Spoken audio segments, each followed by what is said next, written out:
ការសិក្សាគឺវាសំខាន់មែនទែនចំពោះកុមារវាអាចជៀសផុតពីកុមារធ្វើការងារវាអាចធ្វើឲ្យកុមារមានអនាគតល្អហើយជាពិសេសមួយទៀតគឺខ្ញុំចង់ឲ្យសង្គม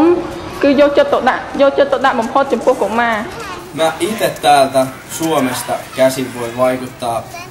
lapsityövoimaa maailmalla oikeastaan vaan sillä tavalla, että mä suosin reilun kaupan tuotteita ja koitan vähän selvittää, että niin niiden alkuperiä ja koitan vähän selvittää, että kuinka ne on tuotettu ja kuinka eettisesti ne on tuotettu. ជំរាបសួរនាងខ្ញុំឈ្មោះមេងចន្ទរាបភេទស្រីអាយុ18ឆ្នាំហើយសប្តាហ៍ថ្ងៃរៀនឆ្នាំទី1នៅសាកលវិទ្យាល័យមុខជំនាញស្ថាបត្យកម្មហើយបន្ទាប់ពីខ្ញុំបានចូលអង្គការលីកាដូខ្ញុំបានដឹងពីសិទ្ធិ4យ៉ាងគឺ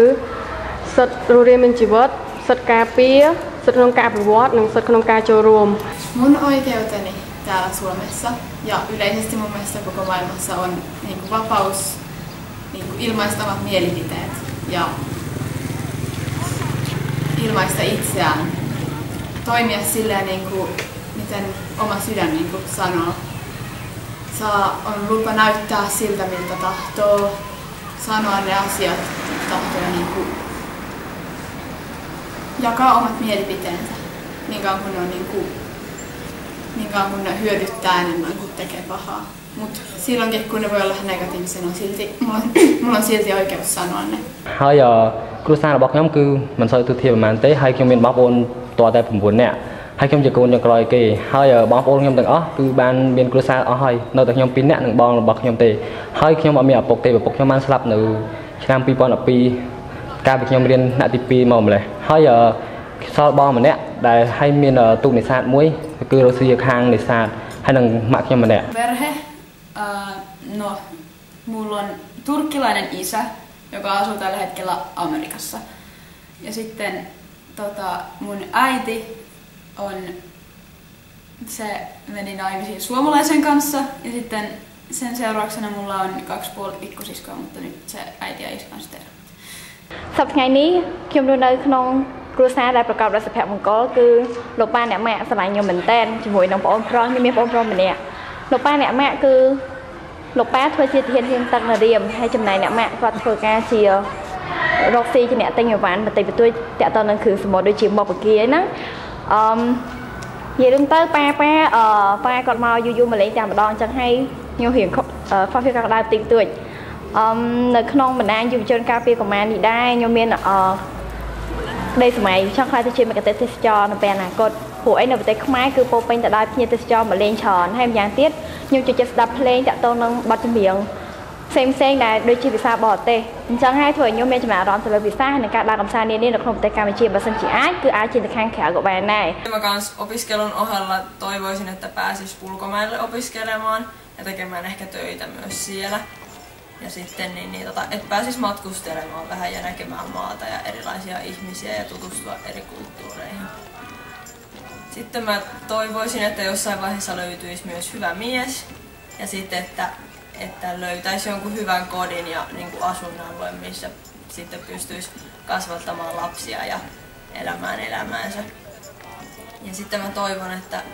että pysyisi niin kuin terveenä, mahdollisimman terveenä koko elämänsä ajan ja että läheiset kans pysyis niinku terveinä ja että ei tulisi mitään isompia komplikaatioita. ហើយក្តីសុបិនរបស់ខ្ញុំចង់នៅថ្ងៃអនាគតខ្ញុំចង់ខ្លាយទៅជាអ្នកជំនួញម្នាក់បើសិនជាអាចខ្ញុំអាចធ្វើបានខ្ញុំនឹងអាចរកចំណូលដើម្បីផ្គត់ផ្គង់គ្រួសារខ្ញុំ Haaveilen, että mulla olisi tulevaisuudessa joku työpaikka ja perhe ja turvallinen paikka asua. Just niin kuin tää mun kotikaupunki tällä hetkellä on. បន្ទាប់ពីខ្ញុំបានរៀននៅសិស្សទាំង4នេះហើយខ្ញុំបានមានក្តីសុបិនគឺថ្ងៃអនាគតខ្ញុំចង់ខ្លាចជាស្ថាបត្យករហើយជាពិសេសបើសិនជាអាចខ្ញុំចង់និពន្ធជាសាច់រឿងដែលតាក់ទងនឹងពលកម្មកុមារហើយនឹងជាសាច់រឿងទូទៅដែលតាក់ទងក្នុងសង្គម Mä haaveilen kirjailijan urasta ja meribiologin urasta ja siitä yleensäkin, että voisi muuttaa tätä maailmaa vähän parempaan suuntaan. Että niin, tämä elämä ei olisi niin sanotusti turha, vaikka kenenkään elämä on turha, niin pystyy jollakin tavalla jättää sen jäljen, että jotain parempaa on tapahtunut sun elinaikana. Sä oot saanut jotain hienoa tapahtumaan. Se olisi tosi upeaa.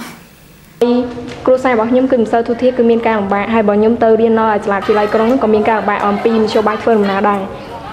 ហើយម្យ៉ាងវិញទៀតដូចជា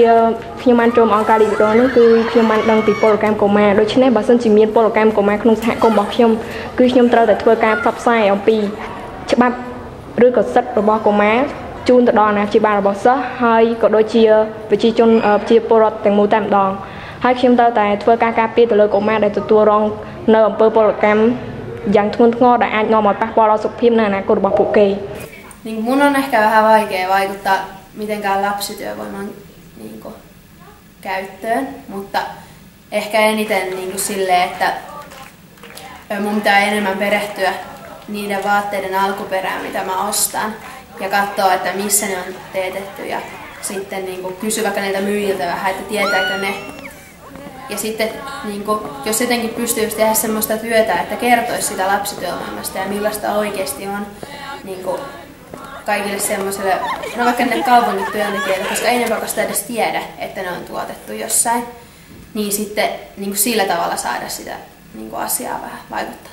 ប្រឆាំងពលកម្មទៅលើកុមារខ្ញុំមិនចង់ឲ្យមាននៅក្នុងភូមិរបស់ខ្ញុំឬសហគមន៍របស់ខ្ញុំទេខ្ញុំចង់ឲ្យក្រុមការពារកុមាររបស់ខ្ញុំចាស់ទៅផ្សព្វផ្សាយឲ្យបានញឹកញាប់នៅតាមភូមិហើយខ្ញុំចង់បញ្យល់ទៅដល់ណែនាំទៅដល់ពូមីងដែលជាឪពុកម្ដាយរបស់កុមារទាំងអស់ឲ្យបញ្ជូនកូនគាត់ទៅសាលារៀនផងដែរ